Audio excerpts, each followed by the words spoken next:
Le podcast Tribu est produit avec le soutien de Maroc Télécom. Bienvenue les amis dans un nouveau podcast Tribu de Radio Maalif. On est très heureux aujourd'hui de recevoir une sommité de ce podcast. C'est Hassan Rachir, bienvenue. Merci. Écoute, merci à vous deux. C'est super de te recevoir encore une fois. Je vous renvoie d'ailleurs les gens qui ne connaissent pas les podcasts qu'on a déjà fait avec toi.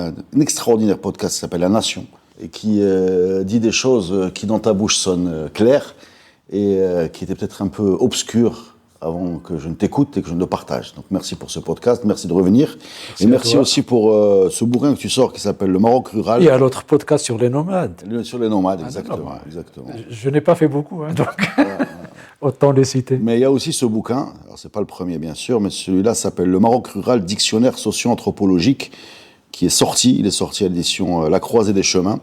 Alors c'est un bouquin super, je vous le dis, parce que c'est un dictionnaire où vous trouvez, comme tu dis dans l'intro, par des entrées qui sont des mots vernaculaires, donc les mots qu'on connaît, mkhzen, amrar, ziyara, zawiya, des définitions très compréhensibles, très utiles, sur des notions que parfois on connaît, parce qu'on a tous plus ou moins des racines rurales, enfin on est nombreux à avoir des racines rurales au Maroc, et on connaît parfois ces mots, on se trompe, parfois on a une idée un peu floue de ce que ça couvre, et donc ce livre, qui a dû être un casse-tête à écrire, a éclairci les idées, c'est salutaire, bravo. Donc ça a été un casse-tête à écrire. Je sais pas. Bon, bien sûr, quand on écrit, l'écriture est un casse-tête en soi, donc c'est un accouchement.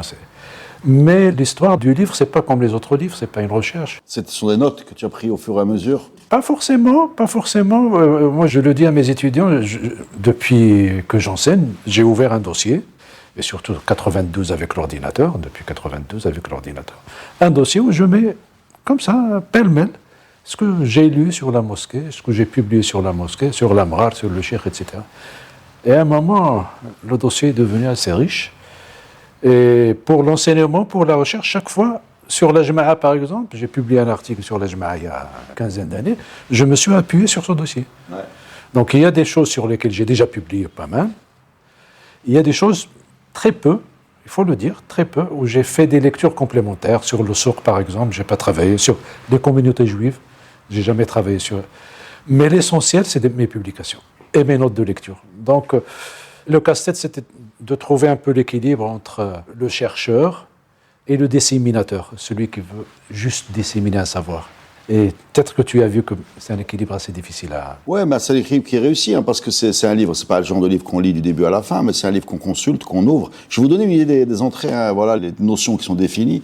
Jma'a, ici pacte intertribal, khmas, jnoun, lignage, magie, mkhzen, marabout, marouf, mauvais œil, etc. Donc c'est vraiment des choses qu'on connaît. Moi, ce que j'ai adoré, c'est le fait d'avoir éclairci certains points, quoi, sur des notions. Et aujourd'hui, on va... En fait, ce qu'on va dire, il est globalement dans ce livre. Je vous conseille vraiment d'aller l'acheter, même si ça rendra nos podcasts moins intéressants. Mais non, c'est pas grave. Pas du tout. Non, je pense que ça va être une bonne introduction. Non, c'est bon.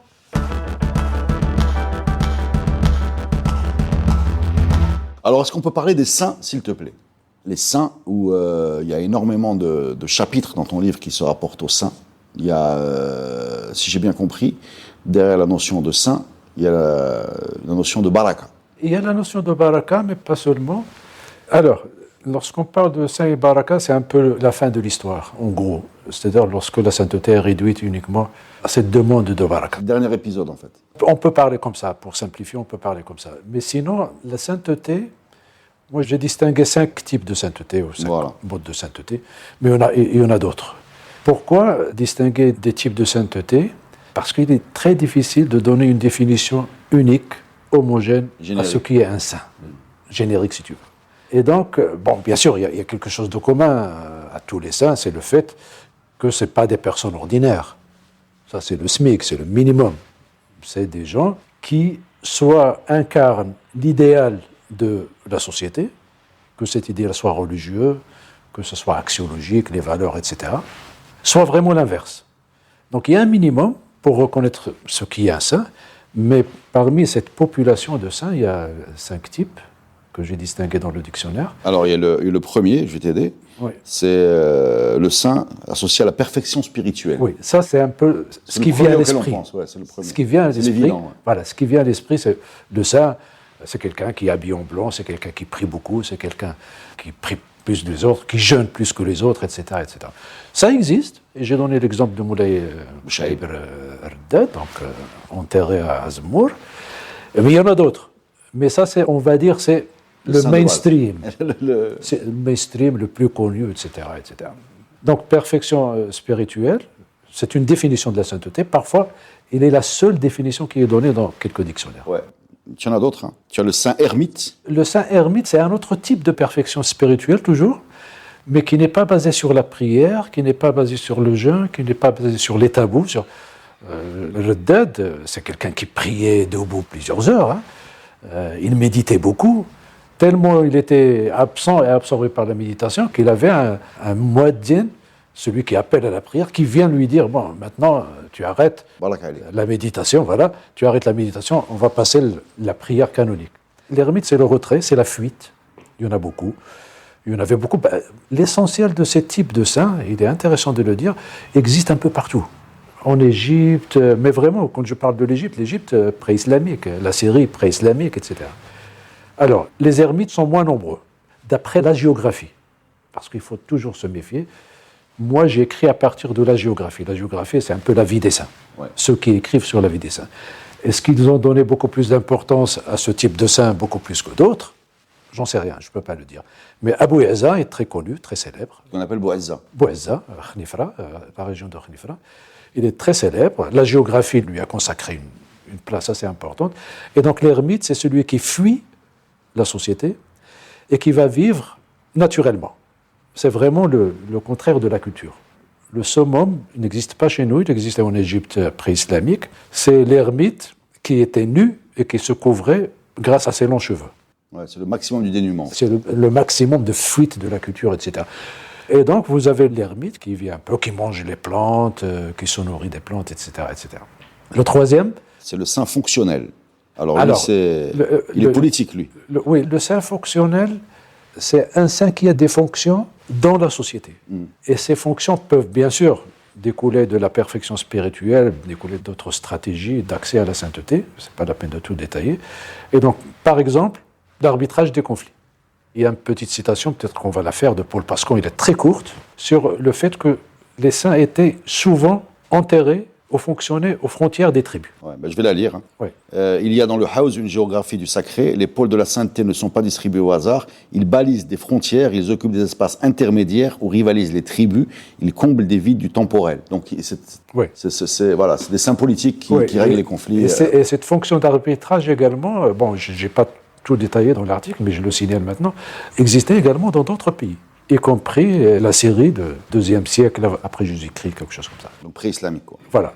Donc c'est une fonction laïque, pour dire les choses très très rapidement, le commun des mortels, les tribus, avaient besoin, dans cette structure tribale où il n'y avait pas d'État traditionnel, pour gérer leurs conflits, il y avait soit les pactes intertribaux, soit la sainteté. Donc il n'y avait pas que la sainteté.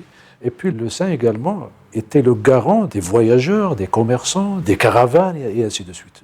Donc c'était en gros une institution qui assurait l'ordre, mais de façon symbolique, sans avoir le pouvoir militaire ou un pouvoir, etc., etc.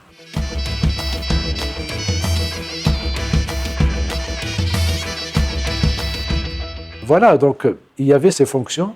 Plusieurs fonctions ont disparu après la colonisation, avec le transport motorisé, donc on n'a plus besoin d'un saint avec l'administration, l'armée, etc. L'ordre était établi et rétabli par des institutions spécialisées dans la politique. Lui, c'était une institution religieuse, mais qui avait des fonctions politiques. Donc ça a disparu progressivement, donc il ne reste pour l'instant que la baraka, la bénédiction, les gens y vont pour avoir de la baraka. Ouais, alors avant de revenir à aujourd'hui, je voudrais que tu nous dises 2 mots sur le saint extravagant. Celui-là, il m'a interpellé un petit peu. Alors, le saint extravagant, il a également sa place dans la géographie. Et parfois, le Mjdoub, dans l'ère chrétienne, on parle de saint fou. Bon, Mjdoub n'est pas fou. La catégorie folie, fou ne correspond pas. Parce qu'il y avait des fous, il y avait des maristans, il y a des fous. Mais lui était, comment dire, comme le dit son nom, c'est quelqu'un qui est attiré par Dieu, Mjdoub. Les autres saints, dans la majorité, pas les saints analphabètes, il y avait des stratégies d'accès, il y avait un cheminement à faire pour accéder à la sainteté. Le Mjdoub, c'est quelqu'un qui devient saint comme ça. subitement, soudainement. Il devient ça. Extravagant, il y avait également ce qu'on appelle les malamati au Moyen-Orient. Les malamati, c'est des gens qui ne veulent pas exhiber la perfection spirituelle. Ils sont tellement humbles et modestes qu'ils font le contraire. Donc ils s'attirent un peu les critiques, les reproches des populations, etc. Moi, j'ai commencé à travailler sur le Majdoub à partir de Ja'far al-Qahtani, un alim fassi, qui a travaillé sur Salwat al-Anfas, et j'étais très surpris par le fait qu'il a consacré Salwat al-Anfas au sein de Fès. 3 volumes au sein de Fès. Et parmi ces saints, rien que le premier volume, si ma mémoire est bonne, il y a 90 biographies de saints et de saintes Majdoub et Majdoub. Ah d'accord, juste dans cette catégorie. Dans cette catégorie. Donc il y avait les saints lettrés, les saints ceci, etc., les saints de perfection, les saints ermites, pas beaucoup. Bref, extravagant. Parfois même, j'ose pas. Lui, il a osé, ce alim. Il a osé décrire des choses que moi, je ne peux pas décrire maintenant, que je ne peux pas dire. Oui, bah c'est l'excès. Bah, tu en parles un petit peu, mais sans J'ai donné quelques exemples. Voilà, insulter les gens, voilà, marcher pieds nus en portant des os et des mâchoires de charogne, insulter brutalement les gens, se masturber en public. Ouais. Voilà, c'est le sein du tabou, quoi, en fait. C'est vraiment la transgression. C'est l'extravagance, c'est la transgression. Et en dépit de ça, les gens reconnaissent la sainteté de ce type de profil. Mais il n'y a pas un paradoxe là-dedans. Peter Brown, qui a travaillé sur les saints, parle de paradoxe de sainteté. Comme il y a le paradoxe du sacré également. Donc, le sultan qui est sacré, il peut donner la bénédiction, mais il peut donner Sartre. Bien sûr, il y a les deux. Mais peu importe, l'essentiel, c'est que maintenant, ce type de sainteté ne peut pas marcher. Et j'ai fait la liste. Ce que je viens de dire, non, tu ne vas pas être sanctifié. J'ai lu un livre sur les saints fous, sur les saintes folles, en Europe, que je ne cite pas dans ce livre. Et il y avait une sainte qui a suivi la même stratégie, un peu, de ces Majdoub, des saints fous. 19e siècle, l'auteur du livre dit, bon, il s'est trompé de siècle. Voilà. Il était à l'asile de fous.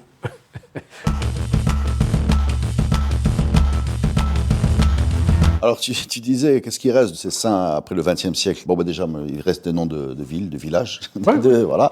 Il reste beaucoup de chansons. Ouais. Ça, je peux bien passer pour te le dire. Et il reste des zaouïas. Oui, beaucoup de zaouïas. Alors, il y a 2 entrées dans ton livre, zaouïa et ziyara, qui est la visite de la zaouïa. Alors, le zaouïa, c'est pas seulement un lieu d'un saint, c'est aussi une structure qui peut être une structure qui a un rôle politique. Au départ, oui. Tu peux nous parler un peu de ce rôle politique? La zaouïa... Tu te compares, je te coupe, la zaouïa est proche des ordres religieux chrétiens et monastères du Moyen-Âge européen. Oui. Quand vous voyez le nom de la rose, par exemple, ça ressemble à... Oui. Fonctionnellement, pas géographiquement. Oui, ça peut être ça. C'est des équivalences. Bon, c'est jamais les mêmes institutions. Ce qu'on peut dire sur les institutions traditionnelles, et ça c'est un principe qu'il faudra peut-être garder à l'esprit, il n'y avait pas des institutions qui étaient soit politiques, soit religieuses, soit économiques, etc. C'est tout en même temps. La même institution, ça c'est les sociétés traditionnelles, pas uniquement au Maroc, là où il n'y avait pas beaucoup d'institutions, il n'y avait pas de syndicats, il n'y avait pas de parlement, il n'y avait pas de police, il n'y avait pas de gendarmerie, il n'y avait pas de tribunaux, il y avait beaucoup de choses. Et donc il se trouve que ces institutions qui peuvent être au départ religieuses, peuvent avoir des fonctions économiques, des fonctions éducatives, parce que la zaouïa également peut être un lieu qui transmet l'enseignement, notamment l'enseignement religieux, etc. Il peut avoir également des fonctions caritatives. Bien sûr. D'accord. Sociales, oui. Caritatives, sociales. Même médicales. Médicales. L'essentiel, c'est comme le paysan, il n'y a pas de division du travail précise, et donc chaque institution peut toucher au maximum qu'elle peut. Alors sur le rôle politique, tu cites par exemple Zaouïa Dilaïa, qui était une concurrente de la dynastie Alaouite. Je crois qu'ils sont bagarrés beaucoup avec Moulay Ismaïl, si mes souvenirs sont bons. Moulay Rachid d'abord. Moulay Rachid, le frère. Moulay Rachid d'abord, le frère. Le frère de Moulay Ismaïl. Frère de Moulay Ismaïl. Donc c'était une force d'opposition. Alors il y a une phrase je crois que c'est encore Pascan qui dit « Un mouvement religieux qui réussit fonde une dynastie. Ouais. Celui qui échoue se replie sur son sanctuaire. Ouais. » Voilà, ça résume un peu... Et donc voilà, quand il y a un espace, il y a des chances que tel zaouïa puisse jouer un rôle politique. Bon, s'il ne le joue pas, il va retourner à sa fonction initiale. Comme pour la sainteté. Ouais. Donc la fonction principale, c'est la bénédiction. Maintenant, les autres fonctions, c'est à défaut. Alors, juste pour être clair, la zaouïa, forcément, il y a un saint qui est enterré. Ça commence pas forcément. Pas forcément. La zaouïa, ça peut être une petite maison. Moi, j'ai la zaouïa de mon village maternel. C'est un coin, voilà, au sens vrai du terme, un coin. 2 pièces, 3 pièces, avec un hall. Oui, parce que zaouïa, c'est le coin, oui. Oui, le zaouïa, c'est corner, le coin. Oui, en arabe, c'est le coin. Et donc, maintenant, il y a plusieurs degrés. Il y a des zaouïas qui sont vides, qui sont un peu réactivés 2 fois long, 3 fois long, etc. Il y a des zaouïas qui sont très grandes et qui jouent toutes les fonctions. Donc, il y a des zaouïas où il n'y a que le dhikr, que les litanies, et des fois, 2 fois par semaine ou 3 fois par semaine. Il n'y a pas. C'est comme si vous dites maintenant, je ne sais pas, le café, qu'est-ce que c'est qu'un café? Tu peux aller du petit café du quartier jusqu'au. Alors, détail important, peut-être oublié, mais le zaouïa, c'est aussi un refuge pour les fugitifs de droit commun. C'est-à-dire, quand tu me le zaouïa, tu es le totem. Tous les espaces sacrés, pas uniquement la zaouïa, tous les espaces sacrés, Même les sanctuaires. Et la mosquée, ça peut l'être également quand on entre dans une mosquée. Les gens qui te suivent pour te tuer, etc., donc ils s'arrêtent. Maintenant, il doit passer quand même, on appelle Horm. Le sanctuaire, voilà, sanctuaire, le Horm, c'est un espace où, disons, la violence, quel que soit le type de violence, est interdit.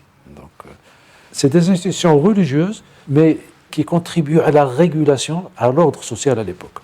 C'est une limitation ingénieuse de la violence. Donc, mais il faudrait que les gens soient d'accord, parce qu'il y avait des violations des sanctuaires. Moulay Idriss a été violé. Moulay Idriss, justement, j'allais en parler du sanctuaire de Moulay Idriss à Fès, où s'est réfugié en 1873 le entre guillemets, ministre des Finances, qui s'appelait Medani Ibnis, pour échapper à la colère des tanneurs. Il s'est réfugié là-bas, enfin de tête. Hein. Ouais. Alors, je continue avec les entrées qui ressemblent au sujet des saints. Il y a la ziyara. La ziyara, donc, c'est quand on va rendre visite à la zaouïa. Oui, et donc, c'est un pèlerinage. Alors, tu as recensé un petit peu de façon rapide tous les rites, bougies, prières, chiffons, sacrifices. Et il y a une phrase qui a attiré mon attention, c'est que la zaouïa, c'est la revanche de la fantaisie sur l'abstraction monothéiste. Je ne sais pas qui c'est qui a dit ça, je vais le dire tout de suite. C'est douter, voilà. C'est une citation que je n'adopte pas, mais bon. Non, mais on comprend bien ce qu'il veut dire. C'est-à-dire que le côté un peu abstrait de Dieu qu'on ne représente pas, du prophète qui est, contrairement à la chrétienté, qui met beaucoup de dessins par rapport à leur... cette abstraction-là, elle vole en éclats, là. Oui, il y a ça, il y a des gens, des croyants, les fidèles, appelle ça comme tu veux, ont besoin du concret. Bon, bien sûr, il y a tout le mouvement, comme on va dire, un peu puriste, qu'ils soient protestants, qu'ils soient salafistes, qui ont essayé de limiter cet aspect concret de la religion. On ne peut pas. Sinon, le hajj, le pèlerinage, c'est quand même, il y a du concret, les gens touchent quelque chose, ils vont quelque part, etc. Et donc, il y a un mouvement qui voulait vraiment n'avoir ou réduire la religion à un rapport direct à Dieu, sans aucune intercession. Ça existe. Et puis, il y a le commun des mortels qui a besoin de toucher, d'allumer une bougie, de toucher le catafalque du saint, de porter Ayat al-Kursi, etc. Donc, il y a ces deux types. Il n'y a aucune version qui est meilleure que l'autre. Sauf qu'il y a ces deux sensibilités, et parfois, il y a une sensibilité qui l'emporte sur l'autre. Et donc, pour ces anthropologues du XXe, XIXe siècle, pour eux, Dieu est abstrait, la religion est abstraite, et donc c'est une revanche. Bon, je ne partage pas ça, mais bon. C'est fou, parce que dans la tête d'un Marocain du XXIe siècle, ces noms-là, comme je disais tout à l'heure, ils renvoient beaucoup à des lieux, plus qu'à des humains. Voilà, Sidi Bouzid, Sidi Ben Nor, je ne sais pas. Moulay Ibrahim, c'est un peu spécial parce que vraiment le zaouïa est important dans la ville, mais Moulay Bousleham, des plages, et on oublie justement qu'il y avait des personnages, quoi. Et je suis tombé sur une liste, je ne sais pas ce que ça vaut, qui décrit ces bonhommes-là. J'imagine qu'il y a des travaux peut-être plus précis, mais par exemple, je ne sais pas, on peut parler de Moulay Bouchta, qui est un saint fou qui aurait imploré Dieu pour donner la pluie. On peut parler de Sidi Yahya, de la région d'Oujda, qui aurait prédit la venue du Christ. Donc il est ancien, Sidi Yahya.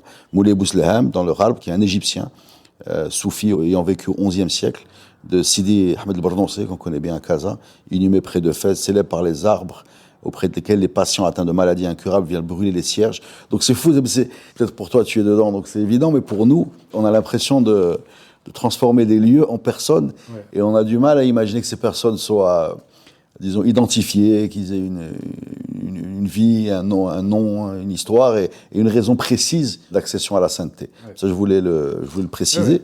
Et je voulais aussi, pour se rendre compte de l'importance du culte des saints, lire une description, alors je pense que c'est un auteur colonial qui s'appelle Douté. Edmond Douté. Edmond Douté, qui disait « Quiconque au Maghreb n'a pas vu un grand marabout parcourant les tribus ne peut se figurer jusqu'à quel point est exact le mot d'anthropolatrie. On se précipite sur le passage de ce saint homme pour baiser le pente sur Bournous, pour baiser son étrier s'il est à cheval, pour baiser la trace de ses pieds s'il est à pied. Voilà, c'est fini tout ça. Oui. Oui et non, ça dépend. Il faudrait qu'il y ait quelqu'un qui voyage également, qui nous décrit le rapport. Non, il n'y a plus de saint, je veux dire, il n'y a plus personne qui a ce statut à partir de quand c'est ça la question.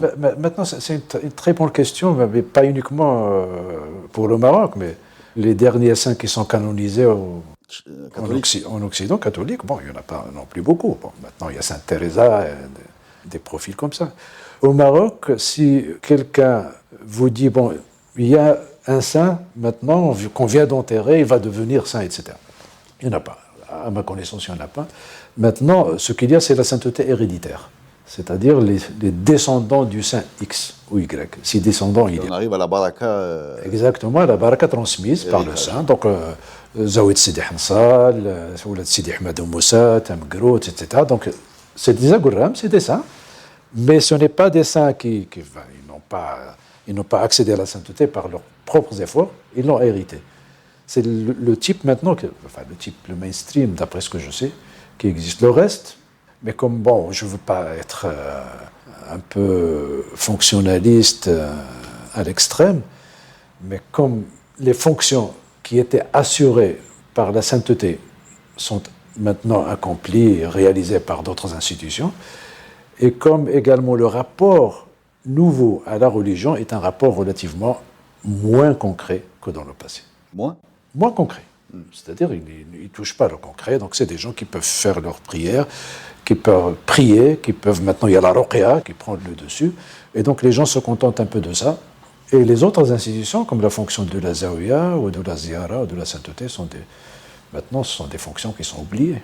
Sans nostalgie aucune. Donc. Non, mais dans la nostalgie, on essaie juste de comprendre. Non, détail intéressant aussi, tu faisais la comparaison avec le monde catholique. Les saints catholiques, je crois qu'ils sont validés par une commission. Enfin, il y a quelque chose d'officiel, oui. avec une décision. Enfin, Oui, c'est tout un processus. Alors que il faut même deux miracles. Il faut qu'il y ait, deux miracles. Donc, il y a un processus. Ou un miracle, je me rappelle. Chez nous, Moulay Bouazza, il a été validé par qui? Par les gens. C'est de l'informel, quoi. Parce qu'on appelle la vox populi. Voilà, c'est ça. C'est ce que j'allais dire. Non, mais le terme en latin, c'est plus... Ouais, mais en fait, voilà, il était plébiscité. Bien sûr, parce que c'est les gens qui décident. Il n'y a pas de lejna. Maintenant, il n'y a pas de lejna, c'est les gens qui décident. Maintenant, les gens qui décident, bon, je n'ai pas touché à ça dans le dictionnaire, mais est-ce qu'on peut appeler, entre guillemets, les impresarios? Ah, d'accord. Ceux qui, après ta mort, vont décider si tu es saint ou pas.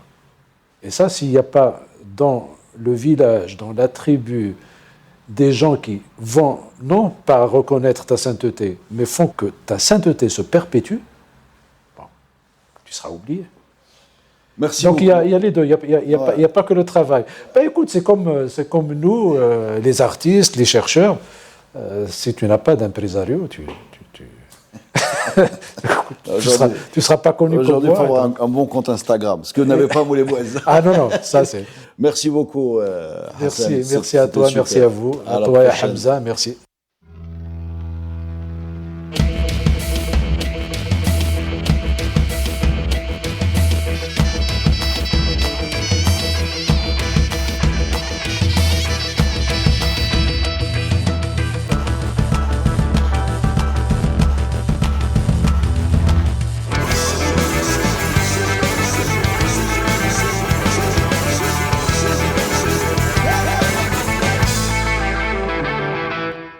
Le podcast Tribu est produit avec le soutien de Maroc Télécom. Maroc Télécom, un monde nouveau vous appelle.